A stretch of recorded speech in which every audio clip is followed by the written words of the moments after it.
The Wounded Knee Massacre, also known as the Battle of Wounded Knee, was a massacre of nearly 300 Lakota people by soldiers of the United States Army.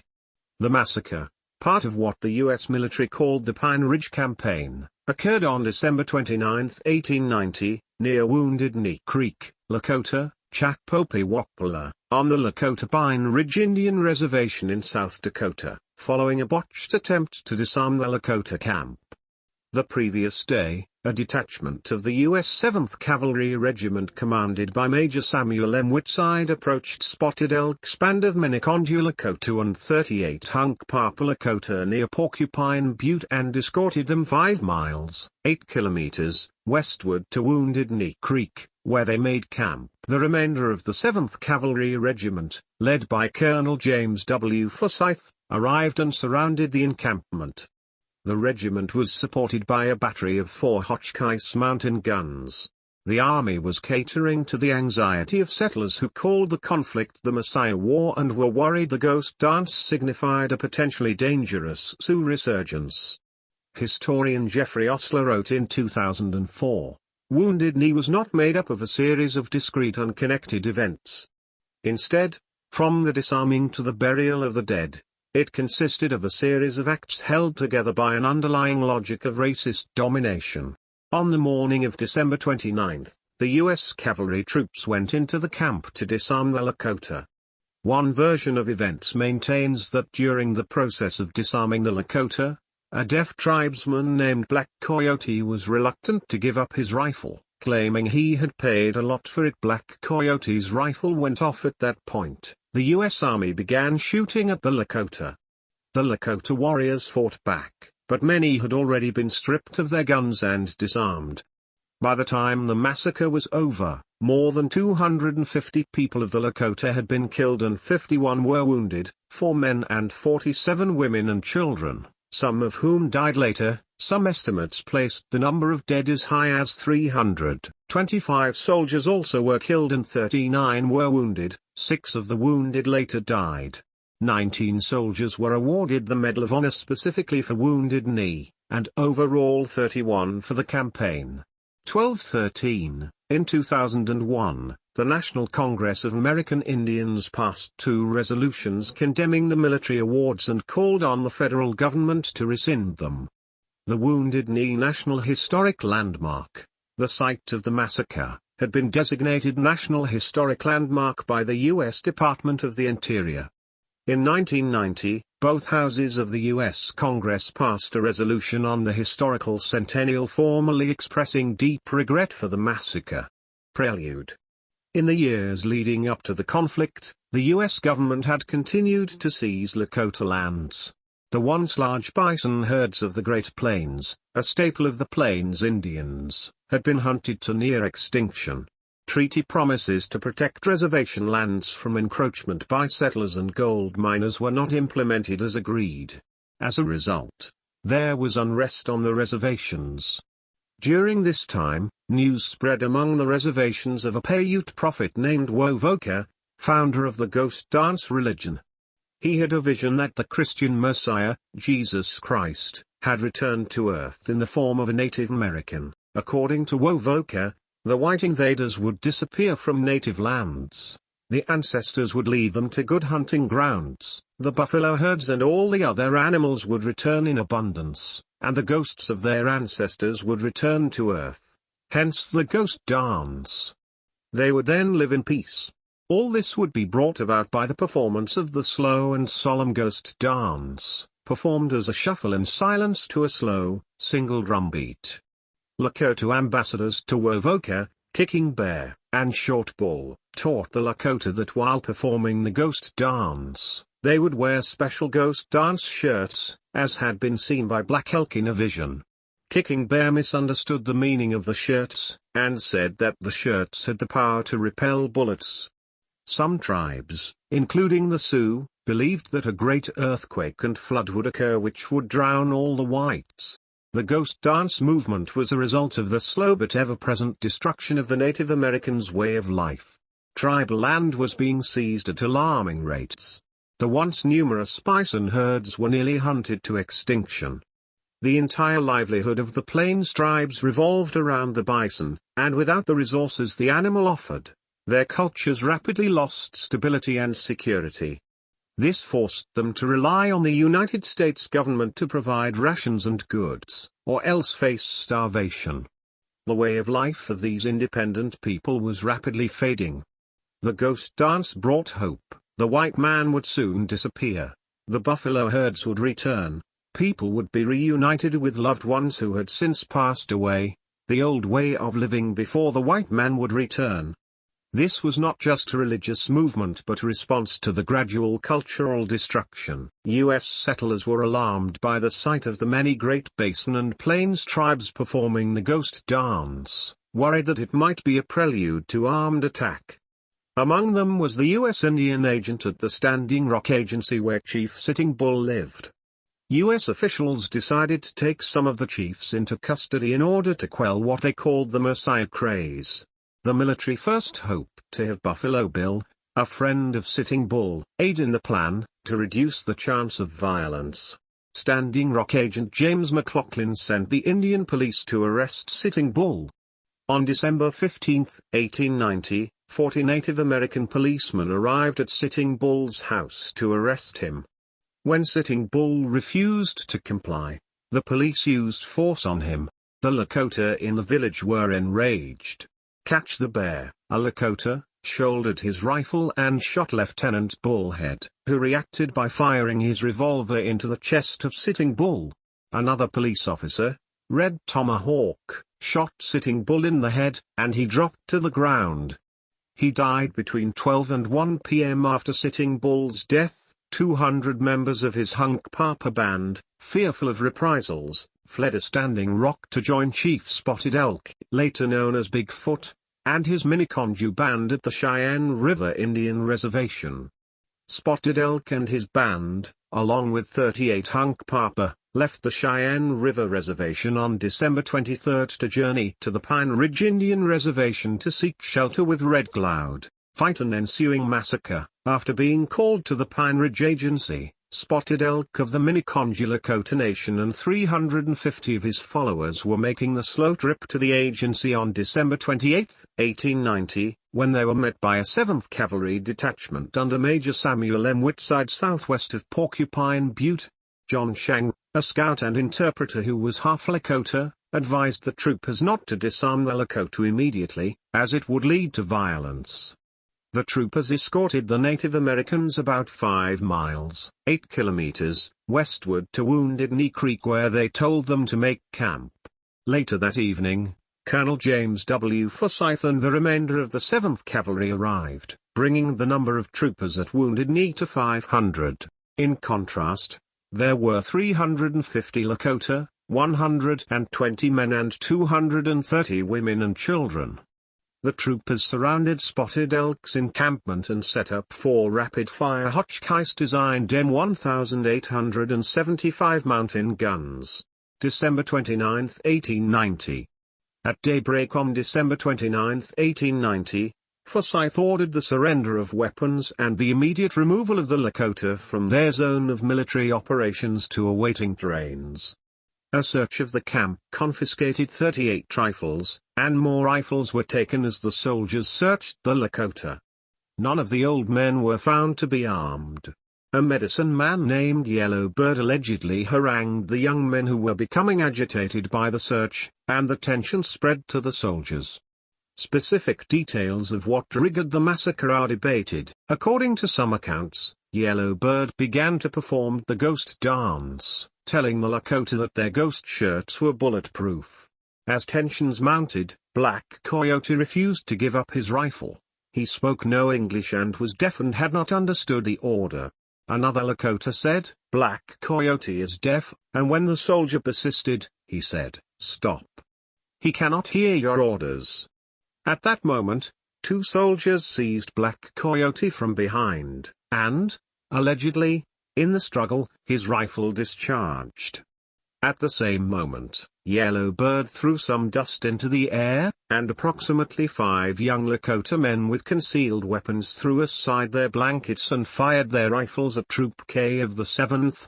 After this initial exchange, The firing became indiscriminate. Eyewitness accounts state that Black Coyote's gun went off when he was seized from behind by soldiers. Survivor Wasu Maza, one of Bigfoot's warriors who later changed his name to Dewey Beard, recalled Black Coyote was unable to hear. According to Commanding General Nelson A. Miles, a scuffle occurred between one deaf warrior who had a rifle in his hand and two soldiers. The rifle was discharged and a battle occurred. Not only the warriors but the sick chief Spotted Elk, and a large number of women and children who tried to escape by running and scattering over the prairie were hunted down and killed. Modern historians, including D. Brown, author of Bury My Heart at Wounded Knee, have supported that Black Coyote was deaf, and that he owned a new Winchester rifle. At first all firing was at close range. Half the Lakota men were killed or wounded before they had a chance to get off any shots. Some of the Lakota grabbed rifles from the piles of confiscated weapons and opened fire on the soldiers. With no cover, and with many of the Lakota unarmed, this lasted a few minutes at most. While the Lakota warriors and soldiers were shooting at close range, other soldiers used the Hotchkiss guns against the Tippy camp full of women and children. It is believed that many of the soldiers were victims of friendly fire from their own Hotchkiss guns. The Lakota women and children fled the camp, seeking shelter in a nearby ravine from the crossfire. The officers had lost all control of their men. Some of the soldiers fanned out and finished off the wounded. Others leapt onto their horses and pursued the natives in some cases for miles across the prairies. In less than an hour, at least 150 Lakota had been killed and 50 wounded. Other estimates indicate nearly 300 of the original 350 having been killed or wounded, with a blizzard preventing immediate search following the massacre. Reports indicate that the soldiers loaded 51 survivors, 4 men and 47 women and children, onto wagons and took them to the Pine Ridge Reservation. Army casualties numbered 25 dead. Black Coyote died at Wounded Knee. Eyewitness accounts. Aftermath.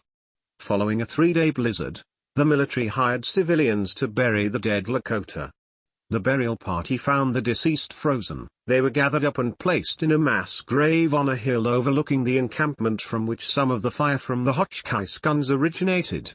It was reported that 4 infants were found alive, wrapped in their deceased mother's shawls. In all, 84 men, 44 women, and 18 children reportedly died on the field, while at least 7 Lakota were mortally wounded. Miles denounced Forsyth and relieved him of command. An exhaustive Army Court of Inquiry convened by Miles criticized Forsyth for his tactical dispositions but otherwise exonerated him of responsibility. The Court of Inquiry, however, was not conducted as a formal court-martial. The Secretary of War concurred with the decision and reinstated Forsyth to command of the 7th Cavalry. Testimony had indicated that for the most part, troops attempted to avoid non-combatant casualties. Miles continued to criticize Forsyth, whom he believed had deliberately disobeyed his commands in order to destroy the Lakota. Miles promoted the conclusion that Wounded Knee was a deliberate massacre rather than a tragedy caused by poor decisions. In an effort to destroy the career of Forsyth, this was later whitewashed, and Forsyth was promoted to brigadier, then later, Major General. Many non-Lakota living near the reservations interpreted the battle as the defeat of a murderous cult. Others confused ghost dancers with Native Americans in general. Soon after the event, Dewey Beard, his brother Joseph Horncloud, and others formed the Wounded Knee Survivors Association, which came to include descendants. They sought compensation from the U.S. government for the many fatalities and injured. Today the association is independent and works to preserve and protect the historic site from exploitation, and to administer any memorial erected there. Papers of the association, 1890 to 1973, and related materials are held by the University of South Dakota and are available for research. It was not until the 1990s that a memorial to the Lakota was included in the National Historic Landmark. In 1968, James Chrzynski purchased 40 acres of property adjacent to Wounded Knee, operating a trading post and museum. More than 80 years after the massacre, beginning on February 27, 1973, Wounded Knee was the site of the Wounded Knee incident, a 71-day standoff between militants of the American Indian movement, who had chosen the site for its symbolic value, and federal law enforcement officials. Among the buildings destroyed were the Chzywinski Post and Museum. The Chzywinskis moved away asking a purchase price of $3.9 million, land appraised at $14,000. On September 7, 2022, the Oglala Sioux Tribal Council and the Cheyenne River Sioux Tribe voted to buy for $500,000 the 40-acre site from the Chzywinskis. The Oglala Sioux Tribal already owned 1 acre of land from Wounded Knee, which was donated by the Red Cloud Indian School on the site of the Sacred Heart Church had stood, stranded 9th Cavalry.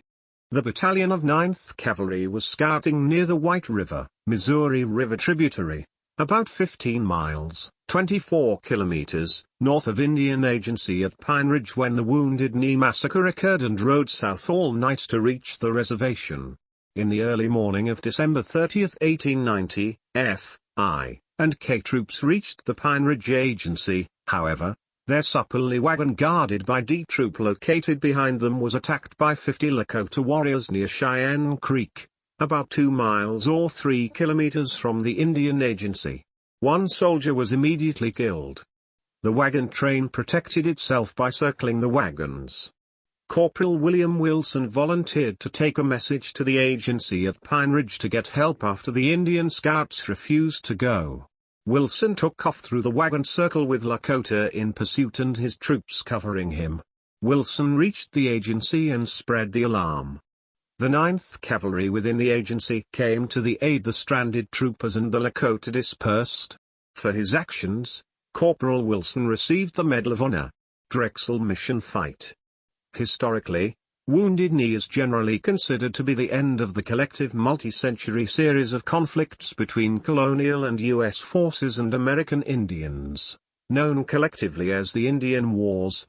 It was not, however, the last armed conflict between Native Americans and the United States. The Drexel Mission Fight was an armed confrontation between Lakota warriors and the United States Army that took place on the Pine Ridge Indian Reservation on December 30, 1890, the day following Wounded Knee. The fight occurred on White Clay Creek, approximately 15 miles, 24 kilometers, north of Pine Ridge, where Lakota fleeing from the continued hostile situation surrounding the massacre at Wounded Knee had set up camp. Company K of the 7th Cavalry, the unit involved at Wounded Knee, was sent to force the Lakotas to return to the areas they were assigned on their respective reservations. Some of the hostiles were Brule Lakota from the Rosebud Indian Reservation. Company K was pinned down in a valley by the combined Lakota forces and had to be rescued by the 9th Cavalry, an African-American regiment nicknamed the Buffalo Soldiers.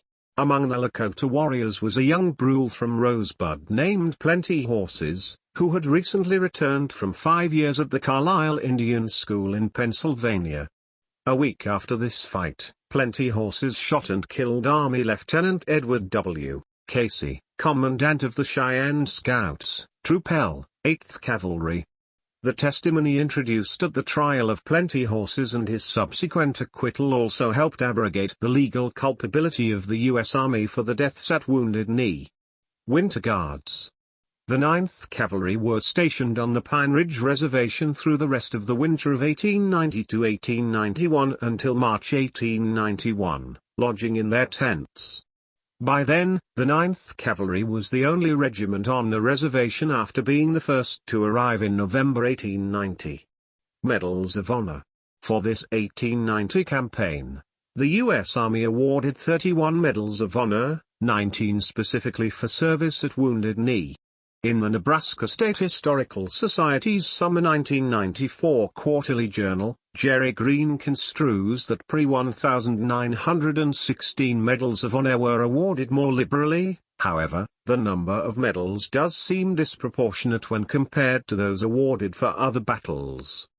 Quantifying, he compares the 3 awarded for the Battle of Bear Paw Mountain's 5-day siege, to the 20 awarded for this short and one-sided action.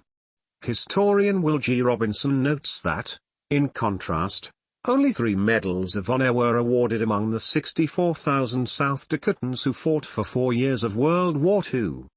However, historian Dwight Mears points out that awards prior to 1918 were medals of honor in name only, making such comparisons with modern medals inappropriate, since the medal that existed in 1890 is a materially different award. Native American activists have urged the medals be withdrawn, calling them medals of dishonor. According to Lakota tribesman William Thunderhawk, the Medal of Honor is meant to reward soldiers who act heroically. But at Wounded Knee, they didn't show heroism, they showed cruelty. In 2001, the National Congress of American Indians passed 2 resolutions condemning the Medals of Honor awards and called on the U.S. government to rescind them. A number of the citations on the medals awarded to the troopers at Wounded Knee state that they went in pursuit of Lakota who were trying to escape or hide. Another citation was for conspicuous bravery in rounding up and bringing to the skirmish line a stampeded pack mule. Another medal was awarded in part for extending an enlistment. In February 2021, the South Dakota Senate unanimously called upon the United States Congress to investigate the 20 Medals of Honor awarded to members of the 7th Cavalry for their participation in the massacre. Lawmakers argued that the medals given to the soldiers of the 7th Cavalry Regiment tarnished medals of honor given to soldiers for genuine acts of courage. Previous efforts to rescind the medals have failed. In March 2021, Senators Elizabeth Warren, DMA, and Jeff Merkley, DOR, and Congressman Kyle I. Kale, D-High, answered the South Dakota Senate's call and reintroduced a bill to revoke the Medals of Honor awarded to the soldiers who perpetrated the Wounded Knee Massacre.